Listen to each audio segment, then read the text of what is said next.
আলহামদুলিল্লাহি রাব্বিল আলামিন, আলহামদুলিল্লাহি রাব্বিল আলামিন।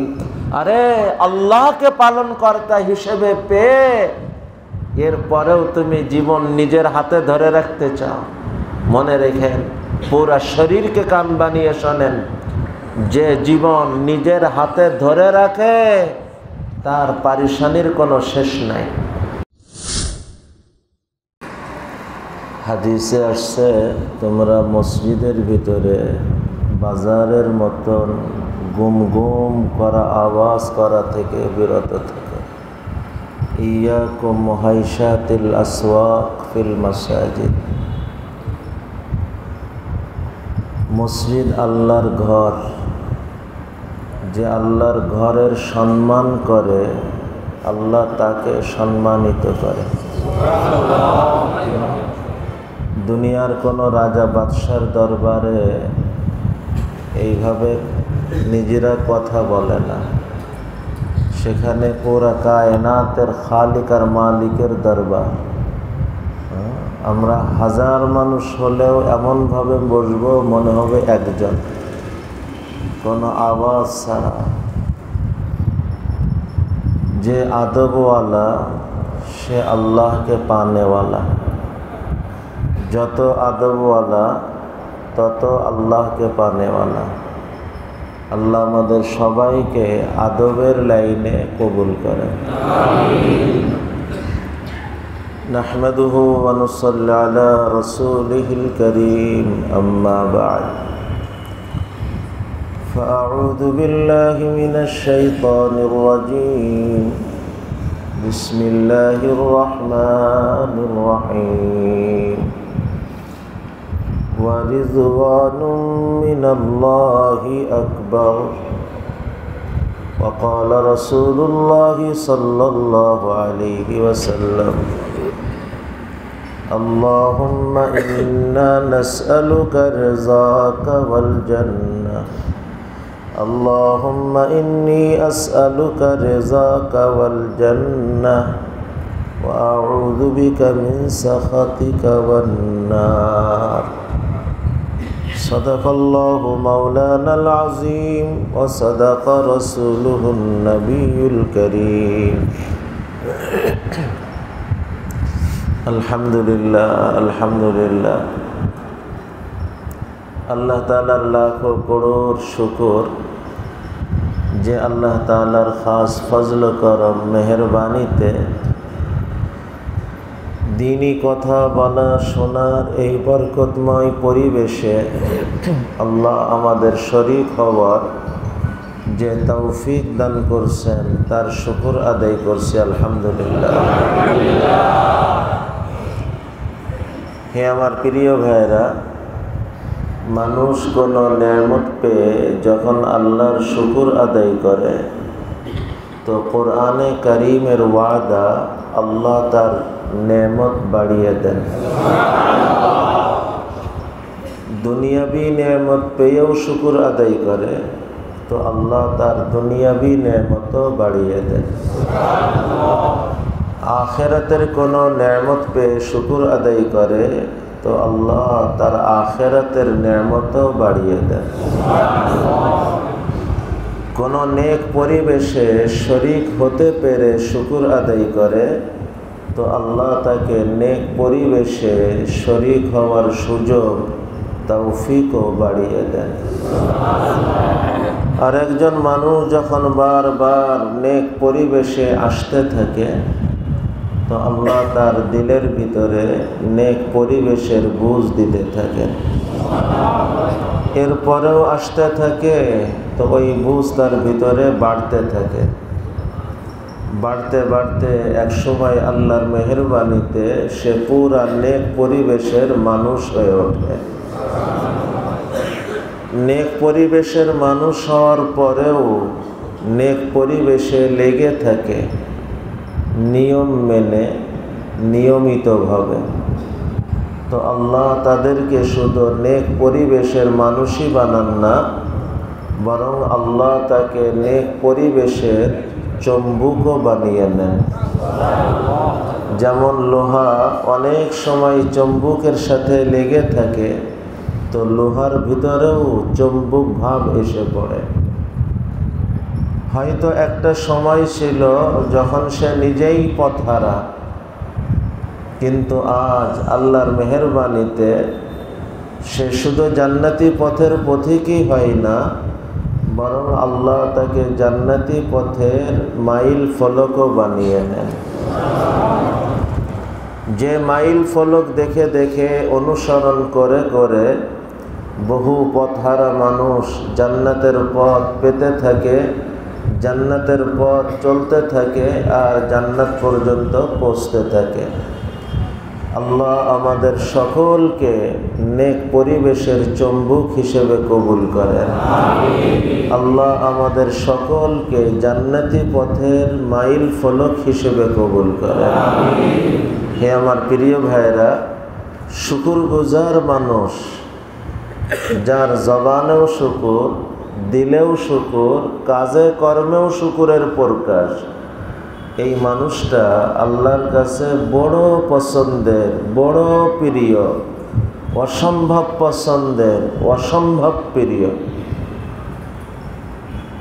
মানুষের জীবনে পরিস্থিতি আসতে থাকে, সাথীরা অনেকে দাঁড়ানো, ওনাদেরকে বসার কোনো পরিবেশ নেই।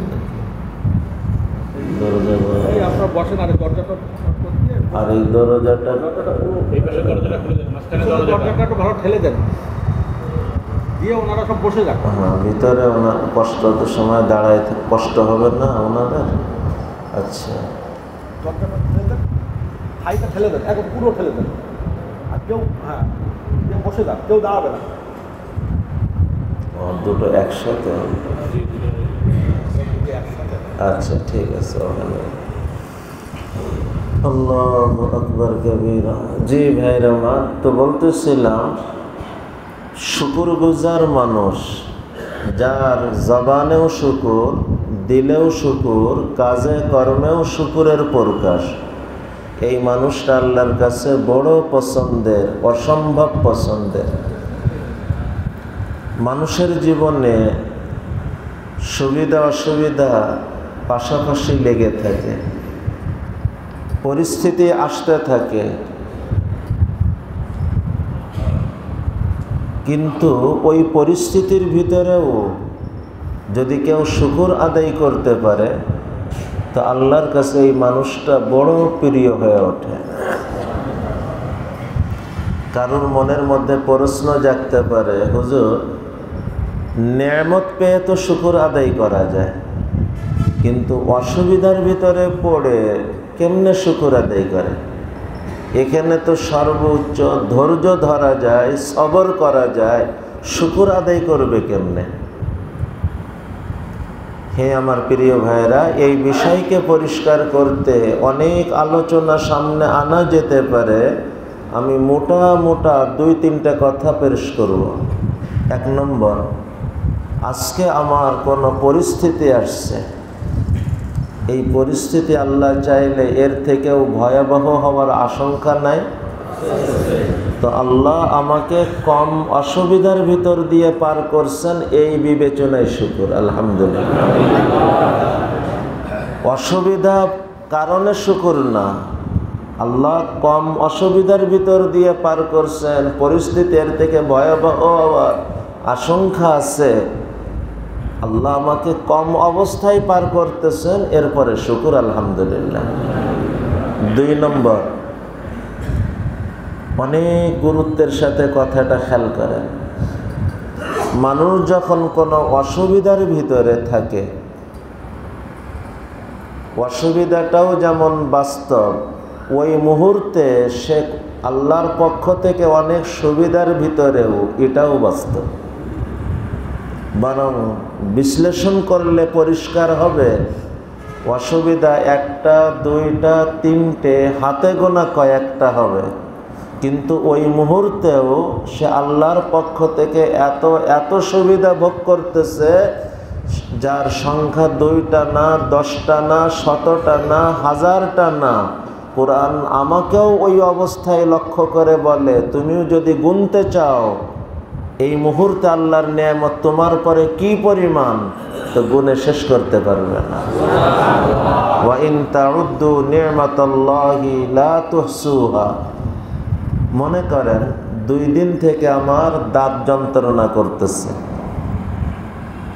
তো এই দাঁতের যন্ত্রণা যেমন সত্য, এই মুহূর্তে চোখটা যন্ত্রণা করছে না, চোখ দিয়ে আমি সুবিধা পাইতেছি, এটাও তো সত্য। মাথাটা যন্ত্রণা করছে না, এদিক দিয়েও সুবিধা পাইতেছি, এটাও সত্য।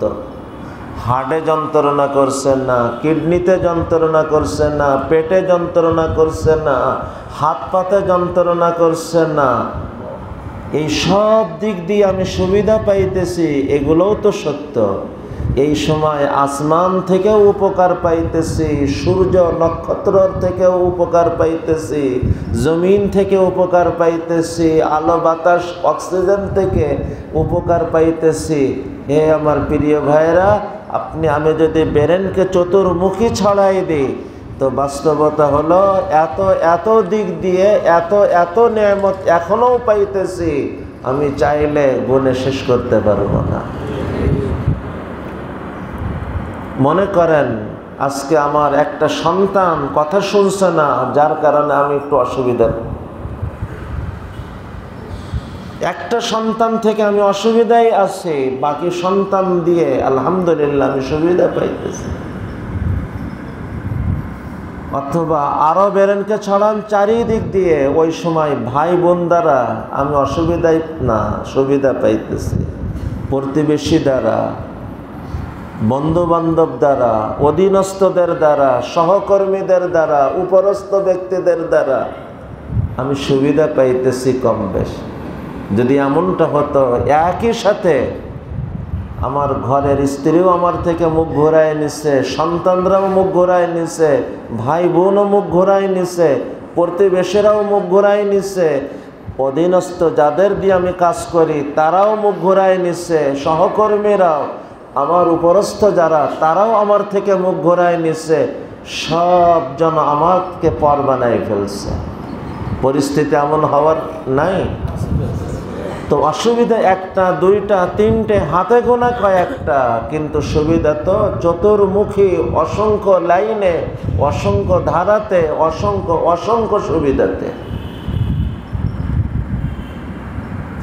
3 নম্বর, যে দিক দিয়ে আমি অসুবিধা পাইতেছি, বাস্তবতা হলো ওই দিক দিয়েও আমি দীর্ঘদিন সুবিধা পেয়েছি, এটাই স্বাভাবিক।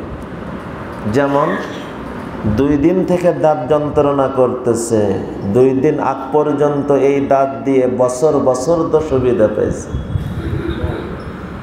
2 দিন থেকে চোখ যন্ত্রণা করছে, কিন্তু 2 দিনের আগ পর্যন্ত বছর হয়তো যুগ থেকে এই চোখ দিয়ে আমি সুবিধা পেয়েছি। আজকে ব্যবসা মন্দা যাইতেছে, কিন্তু এই প্রতিষ্ঠান দিয়ে বছর যুগ আমি লাভবান হয়েছি। এবছর জমিন ফসল হইল না, ডুবে গেছে, এই জমিন দিয়ে আমি বছর তো উপকৃত হয়েছে। হে আমার প্রিয় ভাইরা, পরিস্থিতির থেকেও ভয়াবহ হওয়ার আশঙ্কা, অসুবিধা একটা, দুইটা, তিনটা, হাতে গোনা কয়েকটা, আর সুবিধা হাজার দিক দিয়ে। যে দিক দিয়ে অসুবিধা, ওই দিক দিয়েও আমি বছর সুবিধা পেয়েছি।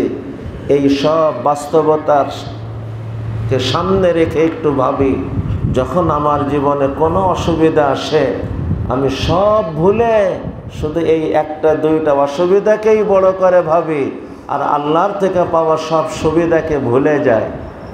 এ কি কোনো কৃতজ্ঞতার মানসিকতা হলো? বরং আমি যদি এই অবস্থায় আল্লাহকে এইভাবে বলতে পারি, আল্লাহ আমি এখন কিছু অসুবিধায় আছি সত্য, কিন্তু বাস্তবতা হলো এই মুহূর্তেও আমি হাজার দিক দিয়ে আপনার থেকে সুবিধা পাইতেছি। থেমে যান, একজন থেকে যদি 1000টা সুবিধা পায়, কোনো কারণে তার থেকে একটা দুইটা অসুবিধা যদি হয়ে যায়, এটা কি বলা যায়? আল্লাহ, আমি এই মুহূর্তেও আপনার থেকে হাজার হাজার সুবিধা পাইতেছি, মালিক দুইটা অসুবিধা, এটা বলা যায় না। কিন্তু আমি দুর্বল, আপনি যদি দয়া করে এই দুইটাও সমাধান করে দেন, তো আমার প্রতি আপনার বড় অনুগ্রহ হবে, ইহসান হবে। আল্লাহ, আমার প্রতি আপনার বড় মেহেরবানি হবে। আল্লাহ যখন দেখেন আমার এই বান্দাটা অসুবিধার ভিতরেও পড়ে, তখনও সে আমার থেকে পাওয়া সুবিধাকেই শুধু ভাবে না, বড় করে ভাবে, বড় করে তুলে ধরে। আর আমার কাছে সে যে দুইটা অসুবিধা, এ নিয়েও তার কোনো অভিযোগ না, বরং নিজের দুর্বলতাকে উল্লেখ করে আমি আল্লাহর সাহায্য প্রার্থনা করে। আল্লাহ এই বান্দার পরে খুশি হয়ে যান। খুশি হয়ে আল্লাহ করেন কি, 1 নম্বর, যত সময় ওই অসুবিধাটা থাকবে, উপলব্ধিতে তার অসুবিধাটা আল্লাহ কম করে দেবে। অসুবিধা আছে কিন্তু উপলব্ধিতে অসুবিধাটা হালকা লাগবে। 2, এই কৃতজ্ঞতার বরকতে আল্লাহ অসুবিধা দ্রুত সরাই দিবেন। 3, আল্লাহ আগের অবস্থা আল্লাহ তাকে দ্রুত রিটার্ন দিবেন।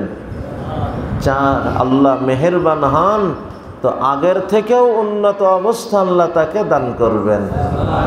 আর সবথেকে বড় পাওয়া, সবথেকে বড় পাওয়া, এই মানুষটার পরে আল্লাহ এত খুশি হন, আল্লাহ একে শুধু জান্নাতি জীবন দান করবেন না, আল্লাহ জান্নাত উদ্বোধনের মেহমান হিসেবে কবুল করবেন।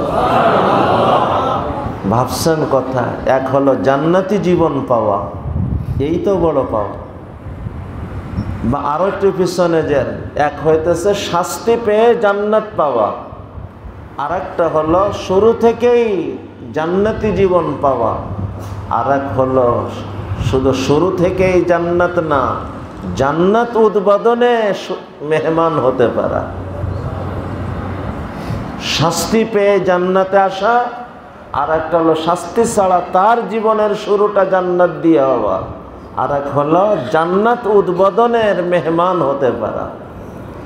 এই কৃতজ্ঞ যে অসুবিধার ভিতরে থেকেও আল্লাহর থেকে পাওয়া সুবিধাকে বড় করে ভাবে, বড় করে তুলে ধরে, এই মানুষটার পরে আল্লাহ এতটা খুশি হন, আল্লাহ একে শুধু জান্নাতি জীবন দিবেন না, বরং আল্লাহ তাকে জান্নাত উদ্বোধনের মেহমান হিসেবে কবুল করবেন। আবু দাউদের হাদিস, আউয়ালু মান ইউদআ ইলাল জান্নাতি ইয়াওমাল কিয়ামাহ আল্লাযীনা ইয়াহমাদুনাল্লাহ ফিস সাররাই ওয়াদ দাররা। যে কোনো পরিস্থিতি সে আল্লাহর শুকর আদায় করে। হে আমার প্রিয় ভাইরা, এরপরে আসেন, এই যে সীমিত সময়ের জন্য বা কখনো কখনো হাতে গোনা যে 2-1টা অসুবিধা, এই অসুবিধাটা আল্লাহ আমাকে এই অসুবিধার মধ্যে ফেলছেন আল্লাহর কোনো লাভে না আমাদের লাভে, এই বুঝটাও থাকা জরুরি। ভাইরা আমার, পরিস্থিতি আসে আমার আপনার দুনিয়াকেও সুন্দর করতে, আখিরাতকেও সুন্দর করতে। দুনিয়া কেমন সুন্দর বলতেছে, একজন অভিজ্ঞ মানুষ আর একজন অনভিজ্ঞ মানুষ কোনোদিন সমান হয়?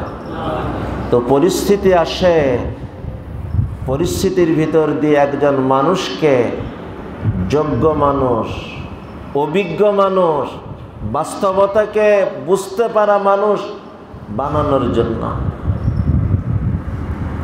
ছায়ার ভিতরে বেড়ে ওঠা গাছ কোনোদিন দামি হয়? ফল দে। তো ছায়ার ভিতরে বেড়ে ওঠা গাছ বড়ও হয় না, ফলও দেয় না, দামিও হয় না।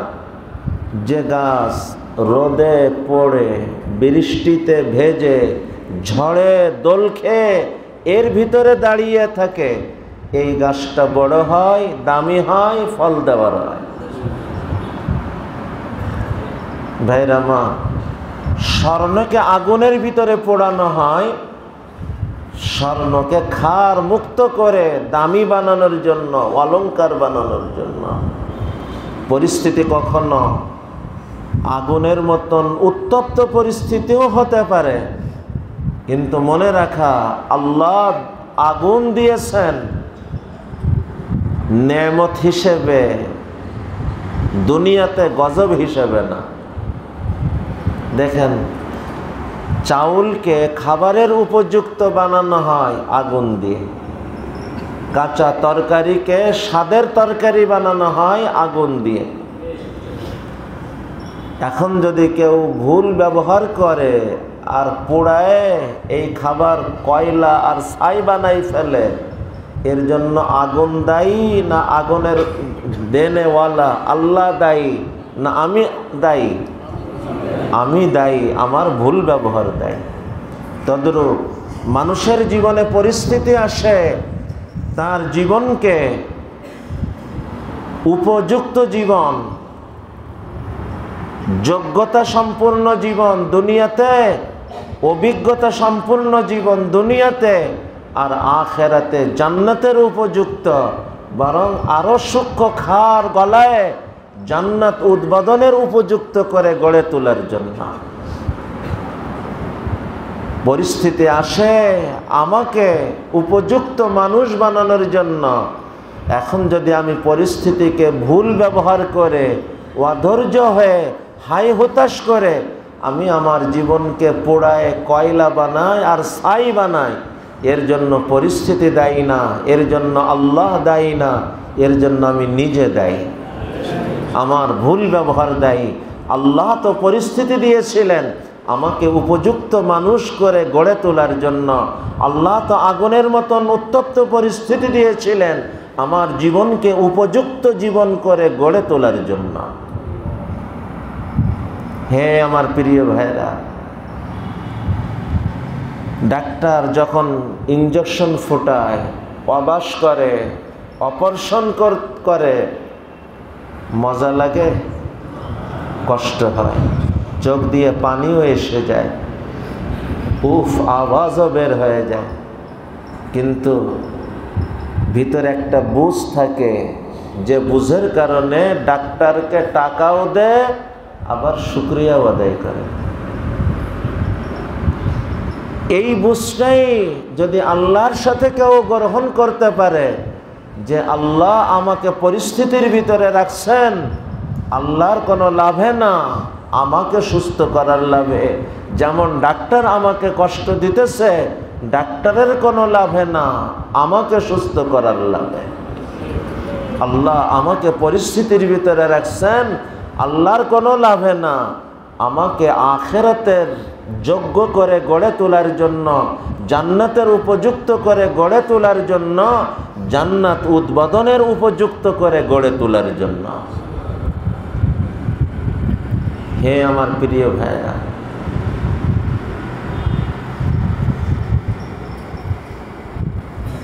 মানুষের যে কোনো চাওয়া আল্লাহ পূরণ করবেন না কেন? মানুষের যে কোনো চাওয়া পূরণ হয় না দুই কারণে। এক হইতেছে আমি যার কাছে চাইতেছি তার পারকতার মধ্যে নেই, দুই পারকতার মধ্যে তো আছে কিন্তু তার দেওয়ার মন নেই, কৃপণ। পারকতাও আছে, দেওয়ার মনও আছে, এখানে কি না পাওয়ার কোনো কথা? দেওয়ার মন নাই অথবা দেওয়ার ক্যাপাসিটি নেই। আল্লাহর ব্যাপারে এই দুইটার কোনোটাই বলা যাবে? তাহলে আল্লাহ দিচ্ছেন না কেন?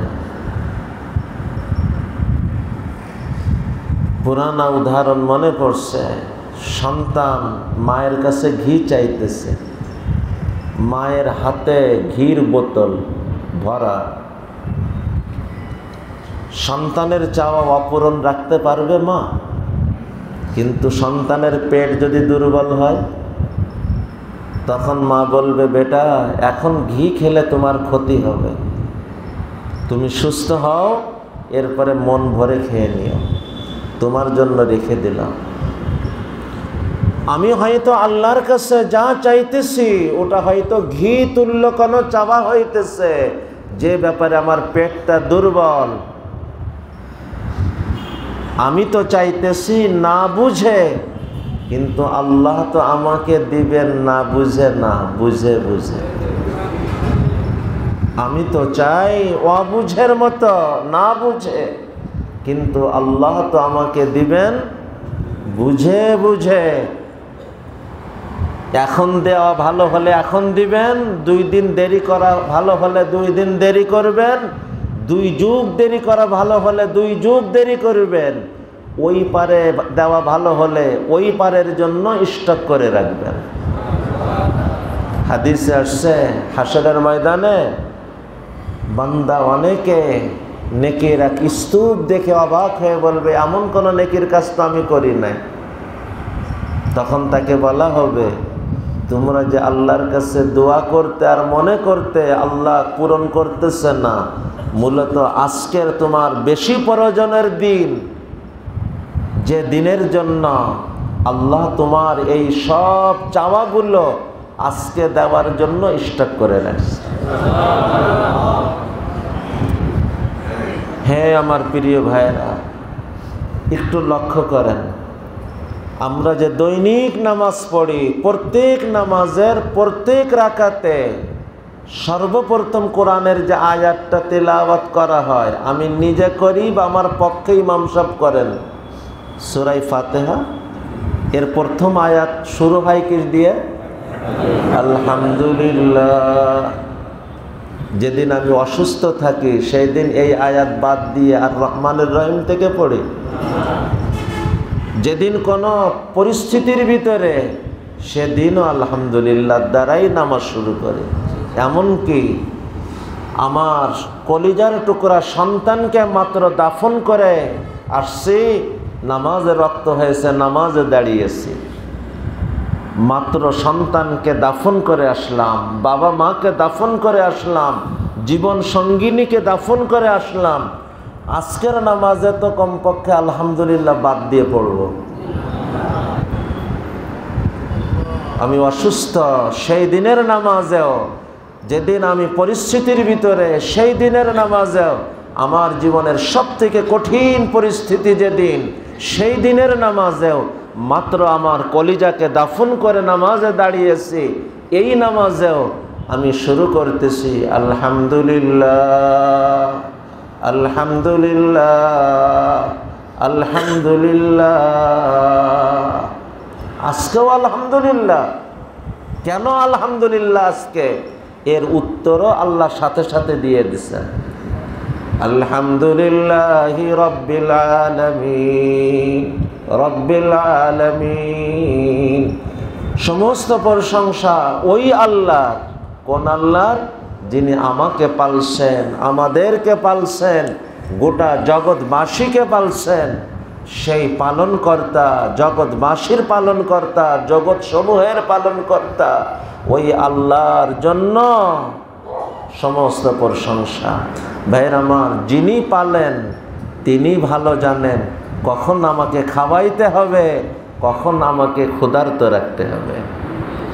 যিনি পালেন তিনি ভালো জানেন কখন আমাকে ওষুধ দিতে হবে আর কখন আমাকে ওষুধ থেকে বিরত রাখতে হবে। যিনি পালেন তিনি ভালো জানেন কখন আমাকে মিষ্টি ঔষধ দিতে হবে, কখন আমাকে তিতা ঔষধ দিতে হবে। যিনি পালেন তিনি ভালো জানেন কখন আমাকে শুধু ঔষধ দেওয়া হবে আর কখন আমাকে অপারেশন করা হবে। যিনি পালেন তিনি জানেন, তিনি ভালো জানেন আমার সাথে কখন কি করা উচিত হবে। তিনি রব, তিনি পালনকর্তা, তিনি জানেন আমাকে কখন ছায়াতে রাখা হবে, কখন রোদিতে রাখা হবে। তিনি ভালো জানেন কখন আমাকে খাবার খাবার কথা বলা হবে, আর কখন সারাটা দিন উপোস থেকে রোজা রাখতে বলা হবে তিনি ভালো জানেন। কখন আমাকে কোন অবস্থার মধ্যে রাখলে আমার জন্য কল্যাণ হবে। আর যে জীবন আল্লাহর হাতে অর্পণ করে দিতে পারে এই মানুষটার পারিশানির কোনো কারণ নাই। যে জীবন নিজের হাতে ধরে রাখে তার পারিশানির কোনো শেষ নাই। আর যে জীবন আল্লাহর হাতে ছেড়ে দেয়, মানে আমি আমার ভবিষ্যৎ, আমি আমার পরিবার, আমার সন্তান, আমার নিজের কাজকর্ম সব কিছু আল্লাহ আপনার হাতে অর্পণ করলাম। আল্লাহ আমাকে যখন যা বলেন আমি ওটা পালন করার চেষ্টা করব, আর আমার নিজেকে, নিজের সাথে সম্পৃক্ত সব কিছুকে আমি আল্লাহর হাতে অর্পণ করে দিব। আল্লাহর মতন অভিভাবক যার, আল্লাহর মতন পালনকর্তা যে পেয়েছে, তার চিন্তার কোনো কারণ হতে পারে? সে তো দৈনিক সকালেও বলতে থাকে, সন্ধ্যাও বলতে থাকে, আল্লাহর মতন একজন পালনকর্তা পেয়ে আমি খুশি হয়ে গেছি। এমন মাওলা যদি কারোর অভিভাবক হয়ে যায়, কারোর রব হয়ে যায়, কারোর পালনকর্তা হয়ে যায়, তার চিন্তার কি কারণ হবে? সে সকালেও ঘোষণা করে রাজিতু বিল্লাহি রাব্বা, সন্ধ্যায় বলে রাজিতু বিল্লাহি রাব্বা, রাজিতু বিল্লাহি রাব্বা। আমি আমার আল্লাহকে রব হিসেবে পেয়ে, পালনকর্তা হিসেবে পেয়ে আমি খুশি, আমি খুশি, আমি খুশি। হে আমার প্রিয় ভাইরা, শুকরগুজার মানুষ, শুকরগুজার মানুষ পরিস্থিতির মধ্যে থেকেও শুকরগুজার, কারণ সে জানে পরিস্থিতি এর থেকেও ভয়াবহ হতে পারত। সে মনে প্রাণে বিশ্বাস করে আজকে অসুবিধা একটা দুইটা, হাতে গোনা কয়েকটা, কিন্তু এখনও তো আমি আল্লাহর থেকে সুবিধা পাইতেছি অসংখ্য অসংখ্য দ্বারাতে। এ বড় অকৃতজ্ঞতা হবে আমি হাতে গোনা দুই চারটে অসুবিধাকেই বড় করে ভাবি। যদি আমার উচিত হবে আমি যে হাজার লাইনে সুবিধা পাইতেছি এটাকে বড় করে ভাবা। হ্যাঁ, এই শুকরগুজার মানসিকতা আমার আপনার ভিতরে আনার লক্ষ্যে নবীজি সাল্লাল্লাহু আলাইহি ওয়াসাল্লামের একটা নসিহত আমরা স্মরণ রাখলে উপকৃত হব। নবীজি সাল্লাল্লাহু আলাইহি ওয়াসাল্লাম বলেন, দুনিয়ার লাইনে চোখ সবসময় নিচের পরে রেখো, আর আখিরাতের লাইনে চোখ সবসময় উপরের পরে রেখো। অনেক দামি কথা। দেখেন, একজন মানুষকে আল্লাহ কোটি টাকা দিছে, এই মানুষটা যদি লক্ষ টাকার মালিকের পরে নজর রাখে তাহলে সে মন থেকে ভাববে আল্লাহ আমাকে অনেক ভালো রাখছে। এই মানুষটাই যদি হাজার কোটি টাকার মালিকের পরে সবসময় চোখ রাখে তখন তার মনের অবস্থা কি হবে? আমি অনেক কিছু থেকে বঞ্চিত আছি।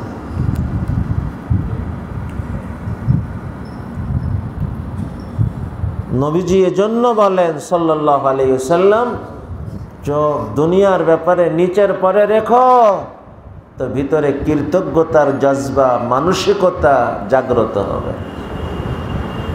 আর আখিরাতের লাইনে চোখ উপরের পরে রেখো, লাভ কি হবে? আরো সামনে বাড়ার প্রেরণা তুমি অনুভব করবে। স্বর্ণের অক্ষরে লিখে রাখার মতন এ নসিহত। দুনিয়ার ব্যাপারে চোখ আমরা সবসময় উপরে রাখি, আর নবীজি বলেন নিচে রেখো। আখিরাতের লাইনে আমরা চোখ নিচের পরে রাখি, নবীজি বলেন চোখ উপরের পরে রেখো।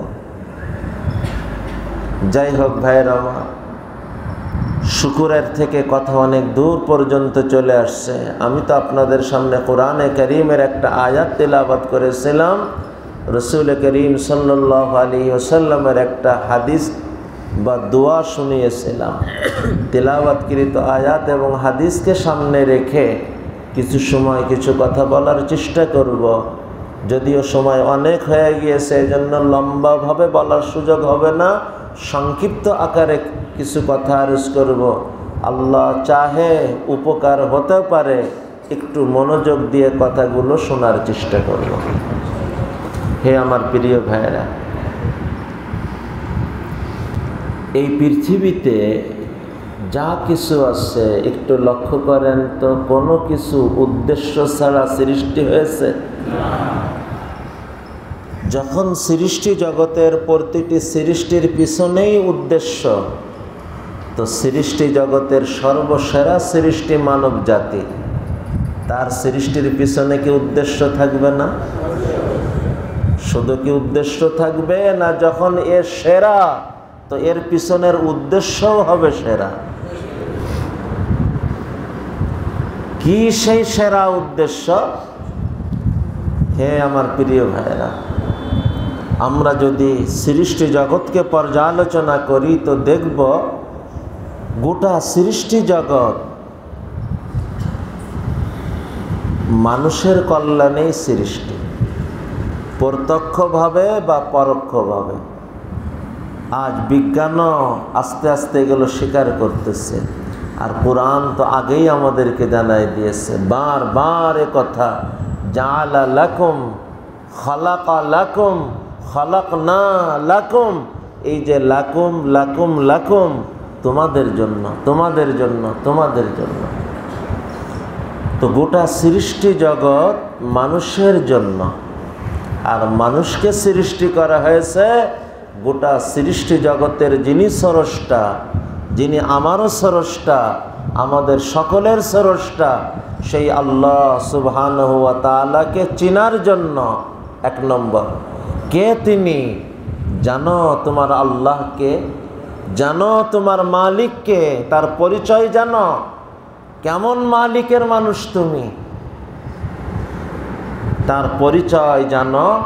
দুই, তার পরিচয় জেনে তিনি আমাদের থেকে চান কি এটাও জানো। তিন, সেই চাওয়াকে পূরণ করো। চতুর্থ নম্বর, এই সবগুলোর ভিতর দিয়ে মূল টার্গেট সেই মাওলার সন্তুষ্টি অর্জন। তো এক কথাই বলতে পারি, মানুষ সৃষ্টির মূল উদ্দেশ্য আমার আপনার স্রষ্টা যিনি, কায়নাতের স্রষ্টা যিনি, সেই আল্লাহর সন্তুষ্টি অর্জন। যে আল্লাহর সন্তুষ্টি অর্জনে উত্তীর্ণ, এই মানুষটাই হলো আসল উত্তীর্ণ। খুব খেয়াল করি, অনেক উপকারী, অনেক দামি একটা বিষয় আপনাদের সামনে পেশ করতেছি। জানা কথা, কিন্তু খেয়াল করলে উপকার হবে ইনশাআল্লাহ। শুকরিয়া। যখন আমাদের সৃষ্টির উদ্দেশ্য আল্লাহর সন্তুষ্টি অর্জন, তো যে আল্লাহর সন্তুষ্টি অর্জনে উত্তীর্ণ এই মানুষটাই হলো আসল উত্তীর্ণ। আর যে আল্লাহর সন্তুষ্টি অর্জনে ব্যর্থ এই মানুষটাই হলো আসল ব্যর্থ। তার জীবনে হাজারো অর্জন থাকলেও সে ব্যর্থ, এতটা ব্যর্থ যে তার জীবনটাই ব্যর্থ, তার অস্তিত্বটাই যেন ব্যর্থ। মনে করেন একজন মানুষ সম্পদের লাইনে সারা পৃথিবীর 1 নম্বর ধনী হয়ে গেল, ক্ষমতার লাইনে সারা পৃথিবীর 1 নম্বর ক্ষমতাধর হইল, সফলতার তালিকায় তার নাম জাতীয় সফল ব্যক্তি না, আন্তর্জাতিক সফল মানুষের তালিকায় 1 নম্বরে এসে গেল। কিন্তু আল্লাহ যদি বলেন পছন্দ হলো না তোমাকে, ভালো লাগলো না তোমাকে, বলেন তো এই লোকটা সফল না ব্যর্থ? 2 আনা না 10 আনা? 16 আনা। কারণ সে তার জীবনের উদ্দেশ্যেই তো ব্যর্থ। যখন জীবনের উদ্দেশ্যেই ব্যর্থ, তো বাকি হাজারো সফলতা তার মূল্যহীন, হাজারো অর্জন মূল্যহীন। আমার মনে পড়ছে সদর শাহ হুজুর রহমতুল্লাহ আলাইহির ওই ঐতিহাসিক জুমলা, তুমি পৃথিবীর সব কিছু পেয়েছ কিন্তু আল্লাহকে পাও নাই, তুমি কিচ্ছু পাও। তুমি পৃথিবীর সব কিছু পেয়েছ কিন্তু আল্লাহকে পাও নাই, তুমি কিছুই পাও নাই। আর তুমি যদি পৃথিবীর কিছুই না পেয়ে থাকো কিন্তু আল্লাহকে পেয়েছ, আফসোস রেখো না, তুমি সব পেয়েছ। আফসোস রেখো না, কারণ তুমি তো সেরাটা পেয়েছ। মনে করেন একজন মানুষ এমপি হইতে পারে নাই, চেয়ারম্যানও হতে পারে নাই, মেম্বারও হতে পারে নাই, হঠাৎ কেমনে কেমনে আল্লাহ তারে মন্ত্রী বানাই দিছে। এখন মন্ত্রী হয়ে যাওয়ার পরেও মেম্বার হতে না পারার আফসোস যদি অন্তরে রাখে, এটাকে মানায়?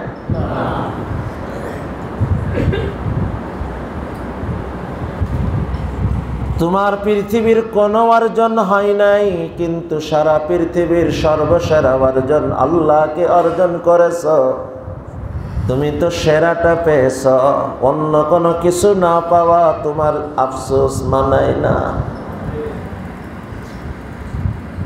এমপি হইতে পারে নাই, চেয়ারম্যান হইতে পারে নাই, মেম্বারও হতে পারে নাই, হঠাৎ দেখা গেল মন্ত্রী হয়ে গেছে। এই মানুষটা এই মেম্বার হতে না পারার আফসোস, এটা সাজে না, এটা মানায় না। পৃথিবীর কোনো কিছুই আমার অর্জন হইল না, না সম্পদ, না সম্মান, না পদ, না দুনিয়ার কোনো কিছু, কিন্তু কোনো কারণে আল্লাহ আমার পরে যদি খুশি থাকে, আমার ভিতরে অন্য কোনো প্রাপ্তি না থাকার কারণে আফসোস এটা মানায় না। কারণ আমি তো সেরাটা পেয়েছি। সেরাকে আল্লাহু আকবার, আল্লাহু আকবার। এই চেতনাকে জাগ্রত করতে তোমার সামনে সেরাকে ভুলে যেও না, ভুল করো না, এ ব্যাপারে যেন পা স্লিপ না হয়ে যায় কখনো, খেয়াল রেখো। দৈনিক খুদাই নিজাম দেখেন একটু, দৈনিক আজানের ভিতর দিয়ে কতবার এই আওয়াজ কানে আনা হইতেছে, আল্লাহু আকবার, আল্লাহু আকবার, আল্লাহু আকবার, আল্লাহু আকবার। মানে আল্লাহ সর্বসেরা না আল্লাহই একমাত্র সেরা? আল্লাহই একমাত্র সেরা।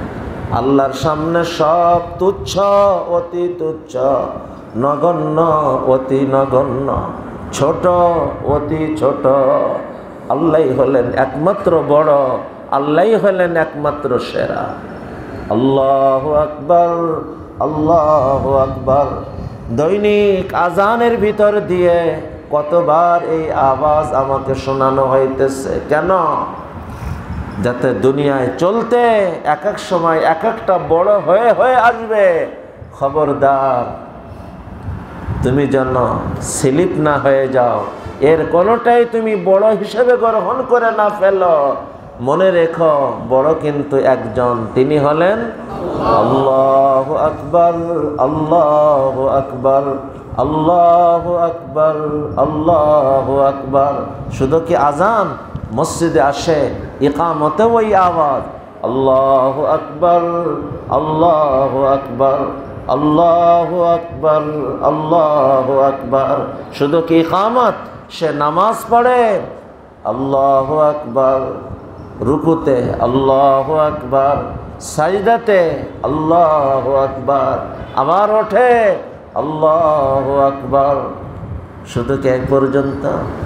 চলে যান একদম জীবনের সূচনার দিনে, পৃথিবীতে যখন আমার আপনার আগমন হলো, খুদাই নিজাম যেটা আমাদেরকে শেখানো হয়েছে, পৃথিবীর কোনো আওয়াজ আমার আপনার কানে পৌঁছার আগে সর্বপ্রথম যে আওয়াজটা পৌঁছানোর নিয়ম, সেই আওয়াজটাও আল্লাহু আকবার, আল্লাহু আকবার।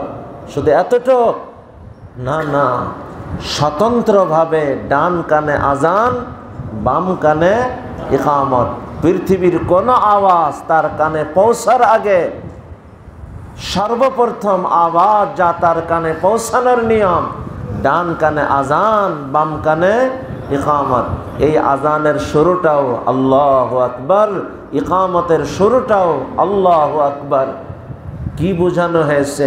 হে বাচ্চা, তুমি দুনিয়ায় আসছ, মনে রেখো এই দুনিয়ায় তুমি যখন থাকবে, চলবে, এক এক সময় এক একটা বিষয় তোমার কাছে বড় হয়ে হয়ে আসবে। কখনো তোমার কাছে সম্পদ বড় হয়ে আসবে, কখনো সম্মান বড় হয়ে আসবে, কখনো পদ বড় হয়ে আসবে, কখনো তোমার কাছে বাবা মা বড় হয়ে আসবে, কখনো তোমার কাছে ভাই বোন বড় হয়ে আসবে, পরিবার বড় হয়ে আসবে, কখনো সমাজ বড় হয়ে আসবে, কখনো দল বড় হয়ে আসবে, কখনো দেশ বড় হয়ে আসবে। এক এক সময় এক একটা বিষয় তোমার কাছে বড় হয়ে হয়ে আসবে। মনে রেখো, এর কোনোটাই বড় না, কোনোটাই বড় না, সব ছোট ছোট ছোট, বড় একমাত্র আল্লাহু আকবার, আল্লাহু আকবার, আল্লাহু আকবার, আল্লাহু আকবার।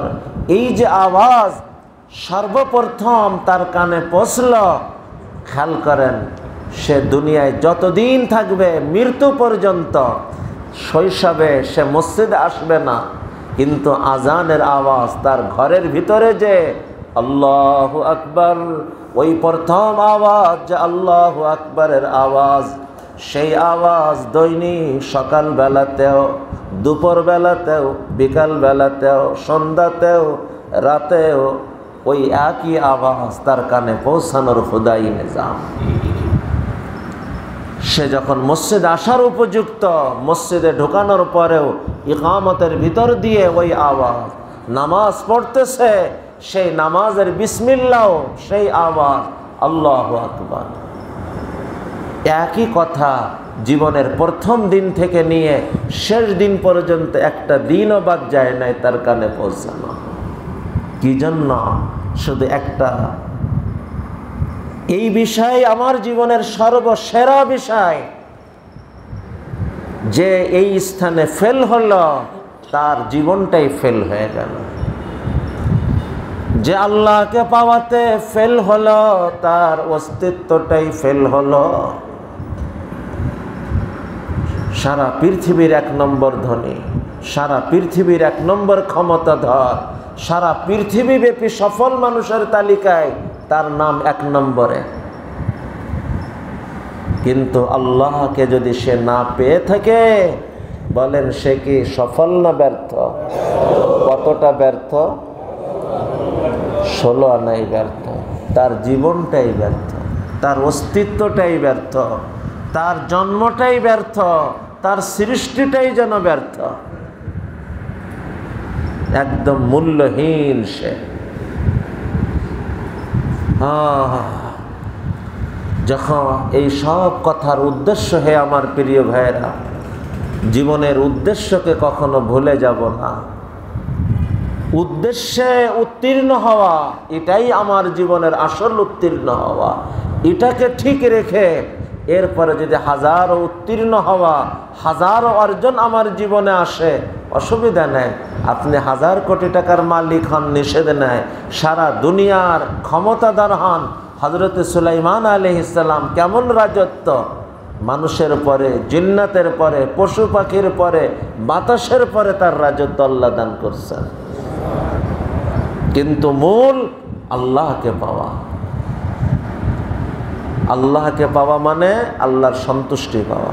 ওয়ারিজওয়ানুম মিনাল্লাহি আকবার, আল্লাহর সামান্যতম সন্তুষ্টি পাওয়া, এটাই আমার জীবনের আসল পাওয়া, এটাই আমার জীবনের সেরা পাওয়া, এটাই আমার জীবনের মূল পাওয়া। আল্লাহকে যদি আমি পেয়ে যাই, আমার জীবনের আর কোনো অর্জন না থাকলেও আমার আফসোস নাই। আর আল্লাহকে যদি না পাই, আমার জীবনে সব অর্জন থাকলেও এই অর্জনের কোনো মূল্য নেই। যখন মানুষ এই বাস্তবতাকে বুঝে নিতে পারে, তার জীবনের গতি কেমন হয়, আমি একটা উদাহরণ মাত্র শোনাই। হে আমার প্রিয় ভাইরা,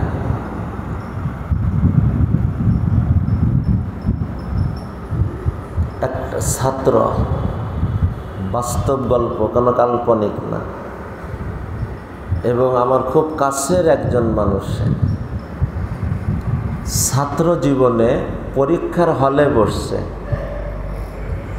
তো পরীক্ষার উত্তর লিখতে লিখতে হঠাৎ একটা অংশের উত্তর তার ব্রেন থেকে সরে গেছে, মনেই পড়ে না। তখন সে দুরূদ শরীফ পড়তেছে, আল্লাহ আল্লাহ করে যদি মনে পড়ে যায়, আল্লাহ আল্লাহ করে যদি স্বাভাবিক আজান হয় কখন? ও আচ্ছা, অসুবিধা নেই, অসুবিধা নেই। কথা ভাইয়ের আমার আসছেন, ওই আব্দুল কুদ্দুস সাহেব আসছেন। তা উনি তো এই প্রোগ্রামের মূল, তা উনি মেজবান যদি হারায় যায় তাহলে তো মেহমানও হারায় যায়। এদিকে আসেন। আল্লাহ রব্বি, কখন আসছেন জামাই? শরীর ভালো আছে?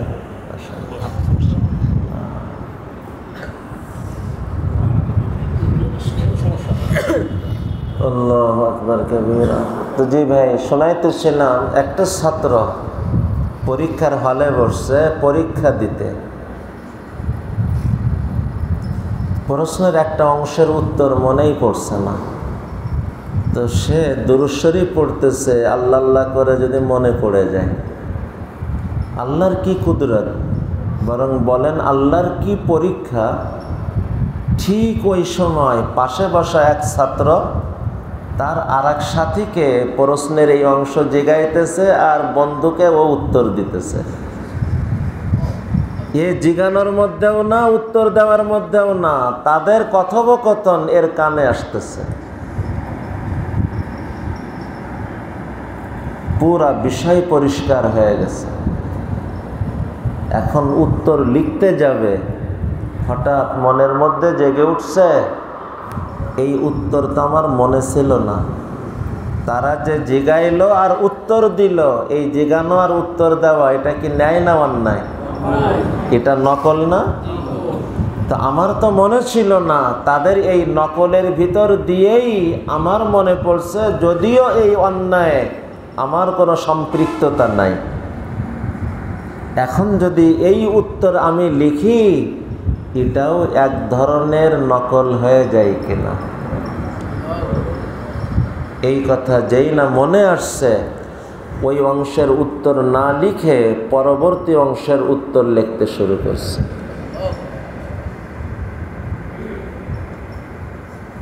পুরা উত্তর মনে আসার পরেও উত্তর না লিখে সামনে বাড়া, নিজ হাতে নিজের নম্বর কমিয়ে নেওয়া, এ কি কোনো সহজ বিষয় মনে করেন? আমরা প্রত্যেকেই কম বেশ পরীক্ষায় তো শরিক হয়েছি, মাদ্রাসায় হোক আর স্কুলে হোক। ওই সময় ছাত্রের একটা নম্বর বাড়াইতে পারা তার কাছে কত বড় পাওয়া হয়। আর সব উত্তর সামনে এসে যাওয়ার পরেও উত্তর না লিখে সামনে বাড়ছে, নিজ হাতে নিজের নম্বর কমিয়ে দিয়েছে। কিন্তু বলেন তো, নম্বর এখানে তো কমছে, আসল জায়গায় তার নম্বর কমছে না বাড়ছে?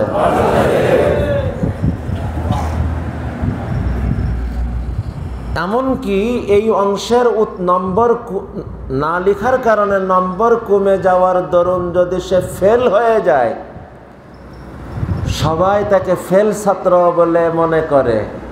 কিন্তু আল্লাহ যদি একবার বলে ফেলেন, ওয়াহ ওয়াহ, কি সুন্দর মানসিকতা তোমার, উত্তর সব মনে আসার পরেও শুধু আমাকে খুশি করতে তুমি এই উত্তর না লিখে নিজ হাতে নিজের নম্বর কমিয়েছ, ওয়াহ ওয়াহ, বড় চমৎকার তোমার এই মানসিকতা, আমার বড় পছন্দ হয়েছে তোমাকে। আল্লাহ যদি এই কথাটা একবার বলে ফেলেন, বলেন তো এই ছেলেটা ফেল হলো না উত্তীর্ণ হলো? শুধু কি 5 নম্বর পেয়ে না স্টার মার পেয়ে? হিসাব শুধু এখানকার না, হিসাব আরো কিছু এর সাথে আছে। হে আমার প্রিয় ভাইরা, আলহামদুলিল্লাহ আমি এমন লোক সম্পর্কেও অবগত আছে যারা কোথাও চাকরি করে, মাদ্রাসাতে হোক, কোনো প্রাইভেট ফার্মে হোক, কোনো সরকারি প্রতিষ্ঠানে হোক। দেখেন যারা চাকরি করে একটা সময় নির্ধারিত থাকে, 8 ঘন্টা, 10 ঘন্টা, 12 ঘন্টা। এই সময়টা নিজের কাজে ব্যবহারের জন্য না ওই প্রতিষ্ঠানের কাজে ব্যবহারের জন্য? ব্যক্তিগত কাজ এসে পড়ে তো সে একটা নোটবুক রাখছে, ব্যক্তিগত কাজ যখনই সে করে ওটা টুকে রাখে, আজকে এত তারিখ আমার ব্যক্তিগত কাজে আধা ঘন্টা সময় লাগিয়েছি, আজকে 10 মিনিট লাগিয়েছি, আজকে এত সময় লাগিয়েছি। মাস শেষে বা বছর শেষে এটা টোটাল যোগ করে যে পরিমাণ হয় বেতন ওই অংশ অনুপাতে রিটার্ন দিয়ে দেয়। বলেন তো তার বেতন এখানে তো কমলো, কিন্তু আসল জায়গায় তার কমছে না বাড়ছে? একজন ব্যবসায়ী সে পণ্যের ওই ত্রুটি, যে ত্রুটি সে না বলে দিলে স্বাভাবিক কেউ ধরার না, সে নিজে দেখাই বলে আমার পণ্যে এই ত্রুটি আছে, আপনি এটা দেখে এই মূল্যে নিতে চাইলে নিতে পারেন। যে ত্রুটি সে না বললে ধরার উপায় নাই স্বাভাবিক, সে তার পণ্যের ত্রুটি উল্লেখ করে মূল্য কমাইতেছে। বলেন তো এর মূল্য এখানে তো কমছে, আসল জায়গায় তার পণ্যের মূল্য কমছে না বাড়ছে? তার জীবনের মূল্য কমছে না বাড়ছে? শুধু ওখানে না, বরং আল্লাহ এই বরকত তার দুনিয়ার জীবনেও দান করেন। হে আমার প্রিয় ভাইরা, জীবনের উদ্দেশ্যে আমাকে আপোষহীন হতে হবে।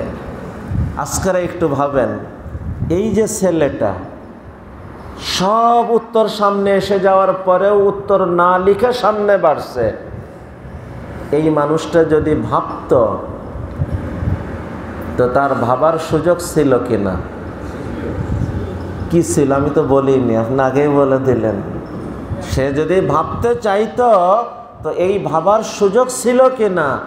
আমি তো জিজ্ঞানোর মধ্যেও না, উত্তর দেওয়ার মধ্যেও না, আমি তো অন্যায়ের মধ্যে না, আমি তো দুরূদ শরীফ পড়তেছিলাম। আল্লাহ আমার দুরুদের কারণে তাদের অপরাধের মধ্য দিয়ে হলেও আমাকে জানাই দেওয়ার ব্যবস্থা করে দিচ্ছেন। এইরকম ভাবনা ভাবার সুযোগ নাই?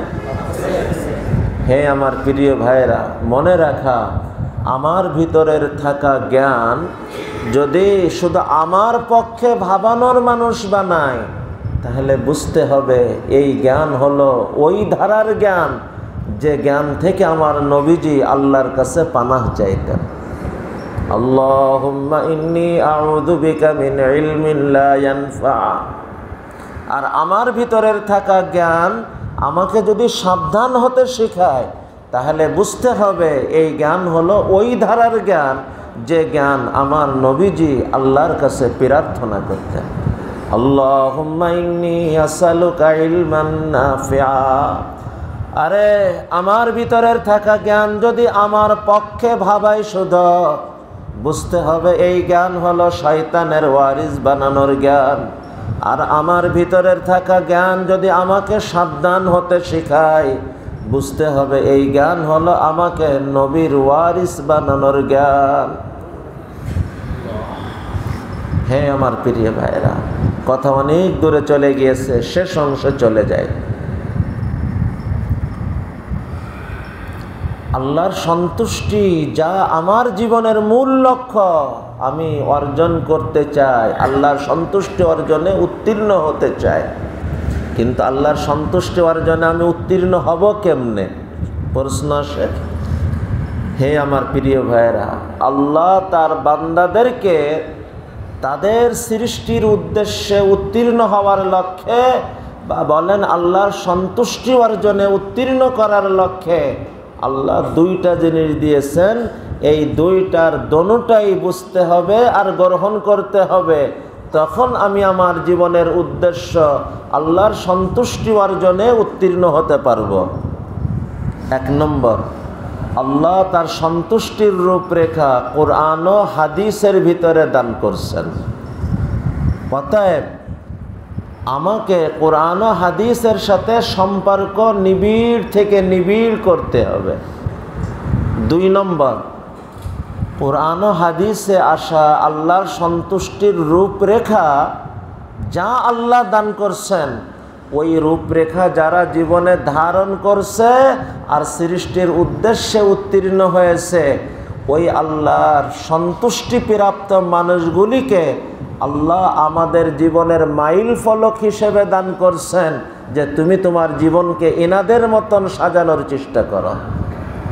অতএব দ্বিতীয় করণীয়, আল্লাহর পক্ষ থেকে নির্ধারিত এই মানুষগুলিকেই আমার জীবনের মাইল ফলক হিসেবে গ্রহণ করতে হবে। এটা হলো আজকের আমার পুরো আলোচনার মূল অংশ। এটাকে এত সময়ের কথা না বুঝলেও, খেয়াল না করলেও, এইবার সামান্য 5-10 মিনিটের মধ্যে কথা শেষ হবে। এই কথাকে একটু গুরুত্বের সাথে শোনার চেষ্টা করেন। আল্লাহ তার সন্তুষ্টিতে উত্তীর্ণ করার লক্ষ্যে আল্লাহ আমাদেরকে কয়টা জিনিস দিয়েছেন? দুইটা জিনিস। এক নম্বর, আল্লাহ তার সন্তুষ্টির রূপরেখা কোরআন ও হাদিসে পেশ করছেন। অতএব আমাদের 1 নম্বর করণীয় কোরআন ও হাদিসের সাথে সম্পর্ক নিবিড় করতে হবে। সম্পর্ক নিবিড় করার পথ কি বলতেছে? একটা তো হলো সরাসরি কোরআন ও হাদিসের বিজ্ঞ আলিম হয়ে যাও, আলিমে রব্বানি বনে যাও, কিন্তু এটা তো আর সবাই পারবে না। দ্বিতীয় ধারা, কোরআন ও হাদিসের বেসিক জ্ঞান অর্জন করো আর কোরআন ও হাদিসের বিজ্ঞ উলামায়ে কেরামের তত্ত্বাবধানে চলার চেষ্টা করো। এর ভিতর দিয়ে কোরআন ও হাদিসের সম্পর্ক নিবিড় করা। সেম, আমি সুস্থ থাকতে চাই, তো সুস্থ থাকার বেসিক জ্ঞান আমাকে রাখতে হবে। আর বিশেষ বিষয়ে, বিশেষ মুহূর্তে এই সুস্থতার লাইনে যারা বিজ্ঞ বিশেষজ্ঞ, তাদের পরামর্শে, তাদের তত্ত্বাবধানে আমাকে চলতে হবে। তো একই ধারাতে কোরআন ও হাদিসের বেসিক জ্ঞান আমাকে গ্রহণ করতে হবে। আর কোরআন ও হাদিসের যারা বিজ্ঞ বিশেষজ্ঞ, ওই মানুষদেরকে আমার জীবনের মাইল, ওটা না, কোরআন ও হাদিসের বিজ্ঞ বিশেষজ্ঞ, তাদের তত্ত্বাবধানে, তাদের দিক নির্দেশনা মেনে আমাকে চলতে হবে। এটা হইতেছে 1 নম্বর করণীয়।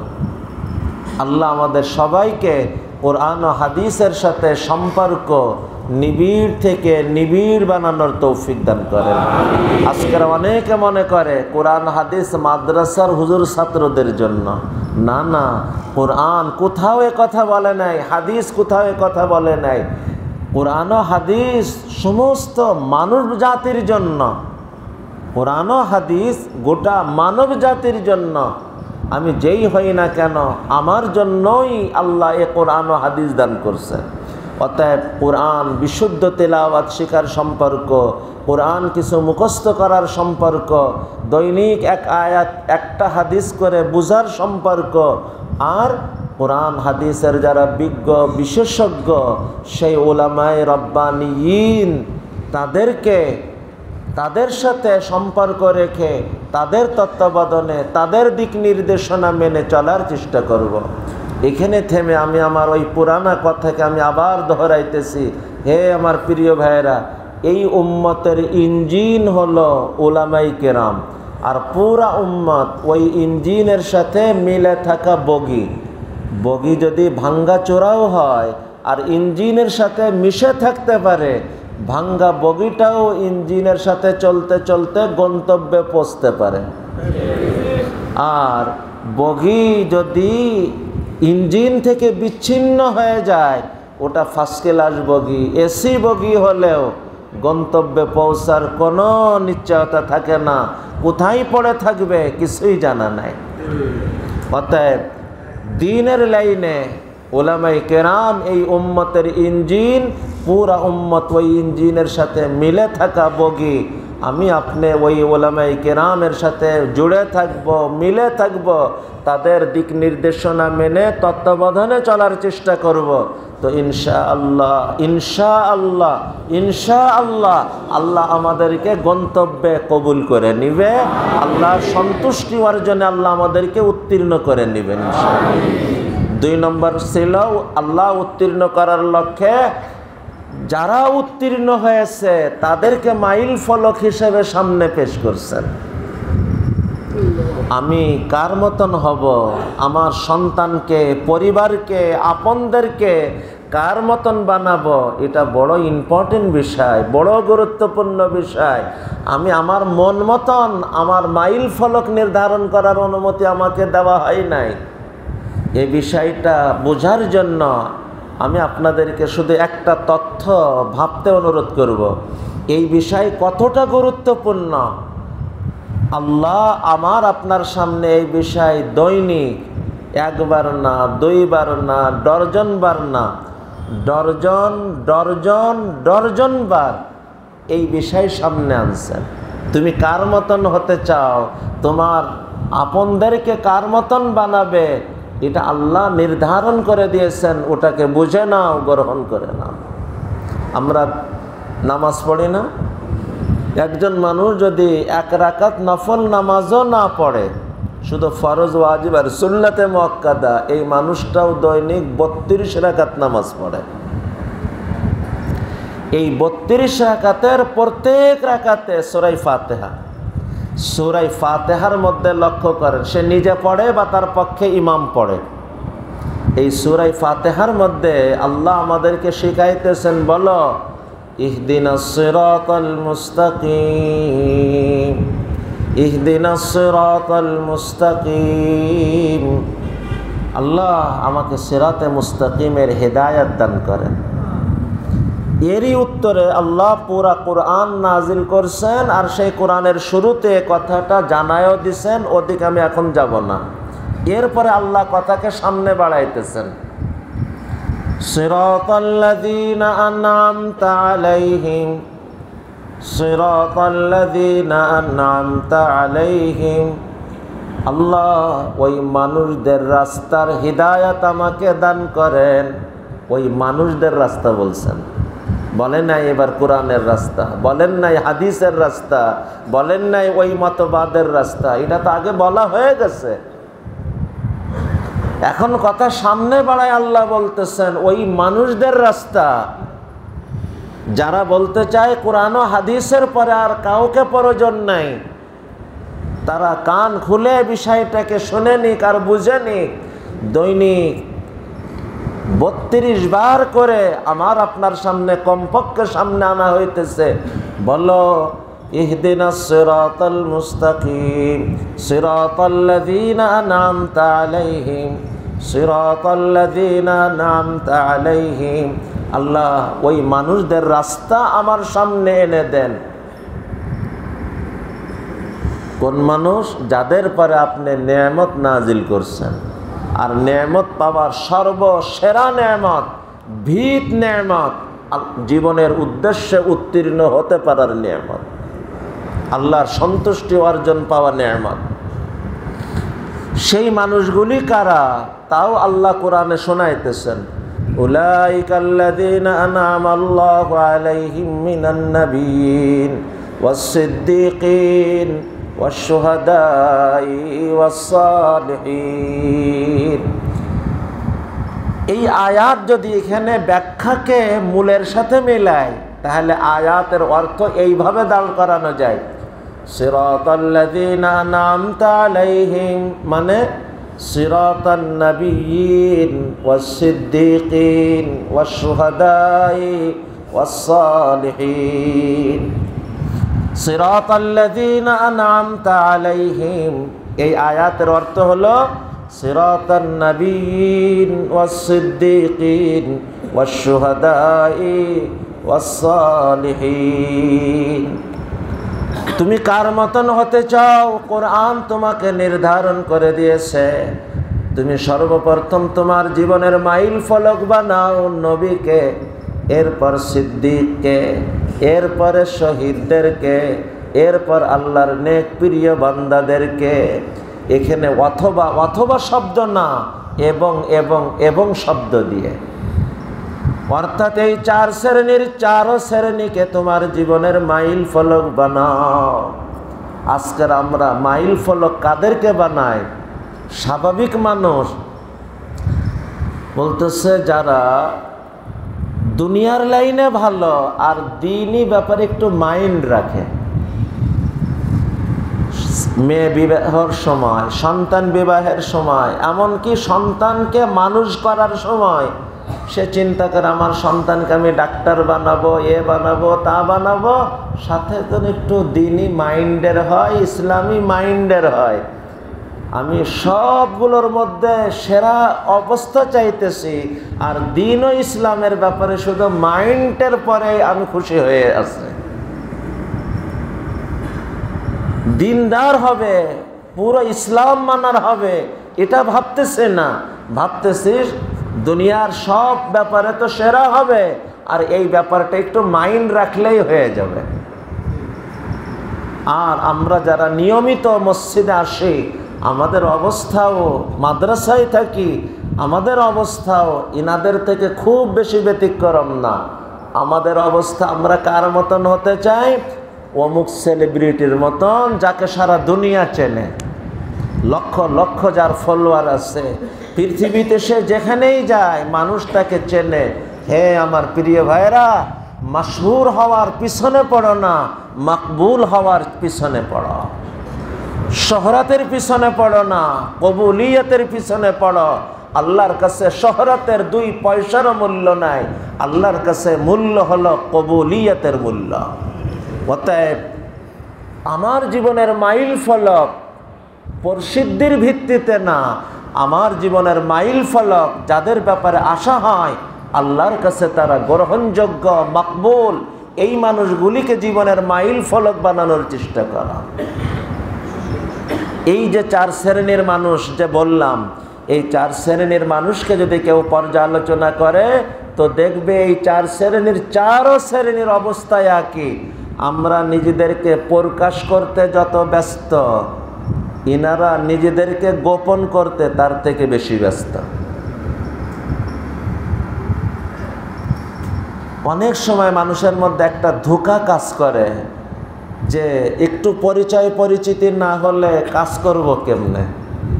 ভাইয়ের আমার, এটা ওয়াসওয়াসা, আর কিচ্ছু না। ছোটবেলা আমাদের আসাতেজাইকেরা আমাদেরকে চমৎকার একটা উদাহরণ দিয়ে বুঝাইতেন। মানুষ যখন ওই যে মূলা লাগায়, তো ছোট একটা দানা না, সময়ের সাথে ওটা বড় হয়, যত বড় হয় তার জন্য জায়গা কি তৈরি করে দেওয়া লাগে না অটোমেটিক তৈরি হতে থাকে? অটোমেটিক তৈরি। এটা শুধু মূলা কেন, যে কোনো গাছ, মেহগনি বলেন, সেকন বলেন, শিশু গাছ এত বড়, তো শুরুতে লাগানো হয় ছোট্ট একটা চারা, সময়ের সাথে তার 2 ফুট জায়গাও যদি লাগে তো ওটাকে তৈরি করে দেওয়া হয় না অটোমেটিক তৈরি হতে থাকে? তৈরি হতে থাকে। উদাহরণটা বড় চমৎকার উদাহরণ। কেউ যদি ভাবে যে এই চারাটা বা এই দানাটা আগামীতে 2 ইঞ্চি বা 2 ফুট জায়গা লাগবে, কতই না ভালো হয়। এরে কষ্ট না দিয়ে আমি আগেই 2 ফুট জায়গা বানায় মাঝখানে চারাটা রেখে দিই, তাহলে কি এই চারাটা বাঁচবে? মরে যাবে, পচে যাবে, নষ্ট হয়ে যাবে। ভাইরা আমার, নিয়ম কি? ওই দানাটা বা চারাটা রেখে, চারাটা লাগায়, মাটি শুধু দে না, হাত দিয়ে দাবায়, পা দিয়েও দাবায়, যাতে ভিতরে বাতাস পর্যন্ত ঢুকতে না পারে। লাভ কি হয়? ওটা বেঁচে যায়, শিকড় শুরু হয়, এক সময় ডালপালা শুরু হয়, বড় হয়ে অনেক বড় বৃক্ষের রূপ নিয়ে ফেলে, ফলে ফুলে ভরে ওঠে। যে মানুষ চিন্তা করে আগামীতে আমার কাজের জন্য যে জায়গা প্রয়োজন কতই না ভালো হয়, আগেই যদি আমার পরিচিতি হয়ে যায়, আশঙ্কা আছে ওজব কিবিরের ভিতর দিয়ে তার জীবন পচে গলে শেষ হয়ে যাবে। আর যে কাজের প্রয়োজনে যতটুক না হলে নয় অতটুক তো সামনে আসতে হয়, বাকিটুকের জন্য ওই হাত দিয়ে দাবায় পা দিয়ে দবায় যাতে করে আর এর থেকে সামান্যতম পরিচয় পরিচিতি সামনে না বাড়ে, এই চেষ্টার মধ্যে সে ব্যস্ত থাকে। লাভ কি হয়? তার জীবন বেঁচে যায়, শিকড় শুরু হয়, ডালপালা শুরু হয়। আল্লাহর মেহেরবানিতে একটা দিন আসে তার শিকড় জমিনের গভীর পর্যন্ত আর ডালপালা আসমান পর্যন্ত পৌঁছে যায়। আসলুহা সাবিতুন ওয়া ফারউহা ফিস সামা। কারণ এই কাজ ইখলাসের সাথে হয়, আর ইখলাসওয়ালা কাজ স্বয়ং আল্লাহ তার অভিভাবক হয়ে যায়। দেখেন হযরত মাওলানা ইলিয়াস সাহেব রহমতুল্লাহ আলাইহি যখন দাওয়াতের মেহনত শুরু করছেন, বলেন তো ওনার মৃত্যু পর্যন্ত এই কাজ কতদূর পর্যন্ত পৌঁছছে। কিন্তু আজ পৃথিবীর এমন কোন জায়গা আছে যেখানে আল্লাহ দাওয়াতের মেহনত হযরত মাওলানা ইলিয়াস সাহেব রহমতুল্লাহ আলাইহির এই মিশন আল্লাহ পৌঁছান নাই। দারুল উলুম দেওবন্দের প্রতিষ্ঠাতা তার মৃত্যু পর্যন্ত দেওবন্দের কাজ কতটুকু সামনে আসছে, কিন্তু আজ পৃথিবীর প্রান্তে প্রান্তে দারুল উলুম দেওবন্দের শাখা প্রশাখা। আসলুহা সাবিতুন ওয়া ফারউহা ফিস সামা। আমার এই বিষয়টা বোঝানোর জন্য আমি ছোট্ট একটা গল্প শোনাইতেছি। আব্বাজান রহমতুল্লাহ আলাইহি জীবনের সবথেকে বড় অসুস্থ, আমি তখন কাফিয়া সরজামি পড়ি, 22 দিন একটানা বেহুশ অক্সিজেনের পরে। সবাই ধরে নিছেন হুজুর আর ফিরবেন না, বয়স তখন 85-র আশপাশে। আল্লাহর ফায়সালা, উনি সুস্থ হলেন, ফিরলেন। আমার এখনও ওই দৃশ্য চোখের সামনে ভাসতেছে। আমি মাথায় তেল দিতেছি, পাশে একজন শিক্ষিত ডাক্তার হোমিও বসে আব্বাজানের কাছে বিভিন্ন কথা বলতেছে। হঠাৎ এক পর্যায়ে যে জিজ্ঞাসা করতেছে, হুজুর আপনার সারা জীবনের সাধনা তো এই মাসনা মাদ্রাসা, আপনি তো চলেই গেছিলেন, আপনার পরে এই মাদ্রাসা কে চালাবে, কিভাবে চলবে, এই ব্যাপারে আপনার বক্তব্য কি? আমার এখনো চোখের সামনে ওই দৃশ্য যেন চোখ দেখতেছে, কান আবার শুনতেছে। আব্বাজান 1 মিনিটও দেরি করেন নাই, তার প্রশ্ন শেষ হতে দেরি সাথে সাথে উত্তর দিচ্ছেন, মাদ্রাসা যার সে দেখবে না।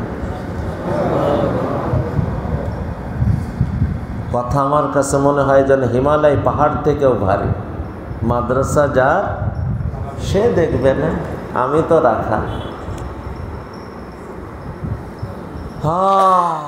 হ্যাঁ আমার প্রিয় ভাইরা, আজ কাজকে আমি আমার করে ধরে রাখতে চাই, যার কারণে আমি যখন মরে যাই আমার সাথে কাজও শেষ হয়ে যায়। কিন্তু কেউ যদি কাজকে আল্লাহর হাতে দিয়ে নিজেকে রাখাল বানায় রাখতে পারে আর আল্লাহকে ওই কাজের অভিভাবক মালিক বানাই দিতে পারে, রাখাল মরে যাবে তাতে কি পার্থক্য পড়বে? আরও 100 রাখাল এসে যাবে, মালিক তো আর মরবে না।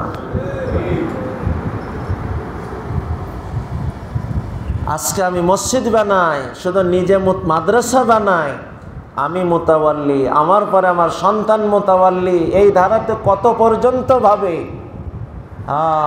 ভাবনা ছিল কি আজীব ভাবনা, মাদ্রাসা যার সে দেখবে না। ভাইরা আমার কাজকে যদি আমার হাতে ধরে রাখতে চাই, আমি যখন চলে যাব আমার সাথে কাজও চলে যাবে, আমি মরে যাব আমার সাথে কাজটাও মরে যাওয়ার আশঙ্কা। কিন্তু কাজকে যদি আমার মাওলার হাতে দিতে পারি, মাওলাকে মালিক বানাইতে পারি, আমি থাকব না, তো কি পার্থক্য পড়বে? আমি তো রাখাল ছিলাম, রাখাল যাবে, 100 রাখাল আসবে, মালিক তো আর মরবে না। আজকে সব কাজ যে আল্লাহ কবুল করছেন তার কারণ হলো এই ইখলাসওয়ালা কাজ। নিজেকে গোপন করে, নিজেকে লুকায়, তার জীবন অবস্থায় তার কাজ যত দূর পর্যন্ত পৌঁছায়, দেখা যায় তার মৃত্যুর পরেও তার কাজের গতি যেন আরও বেড়ে যায়, আরও বেড়ে যায়, আরও বেড়ে যায়, আরও বেড়ে যায়। কারণ কাজের মালিক তো হাইয়ুন কাইয়ুম, মাওলায়ে করিম, যার মৃত্যু আসে না, মৃত্যুর ছায়া তন্দ্রাও আসে না। লা তাখুযুহু সিনাতুন ওয়ালা নাওম। হে আমার প্রিয় ভাইরা, পরিচয়ের পিছনে না পড়ে কবুলিয়তের পিছনে পড়ে, কাজ নিজের হাতে ধরে না রাখি, কাজ আল্লাহর হাতে ছেড়ে দেওয়ার চেষ্টা করে। পরিচয় প্রসিদ্ধি না হলে কাজ হবে না, কথাটা এমন না। কবুল না হলে কাজ হবে না, এটা হলো আসল কথা। কাজ যদি কবুল করাইতে পারি, আমি মরে যাব, কাজ তার সমান গতিতে চলবে, আমি থাকব না, কাজ তার সমান গতিতে চলবে। কারণ কাজের অভিভাবক তো মওলা, কাজের মালিক তো আল্লাহ। হে আমার প্রিয় ভাইরা, কথা অনেক দূরে চলে গেছে, আমি আবার লম্বা করে ফেলছি, শেষ করে দেন। আমি উত্তীর্ণ হতে চাই। আল্লাহ উত্তীর্ণ বানানোর জন্য কয়টা জিনিস দিয়েছেন? এক হইতেছে আল্লাহ তার সন্তুষ্টির রূপরেখা কোরআন ও হাদিসে পেশ করছেন, অতএব কোরআন ও হাদিসের সম্পর্ক নিবিড় থেকে নিবিড় করার চেষ্টা করা। 2 নম্বর, উত্তীর্ণ মানুষদেরকে আল্লাহ আমাদের মাইল ফলক হিসেবে পেশ করছেন।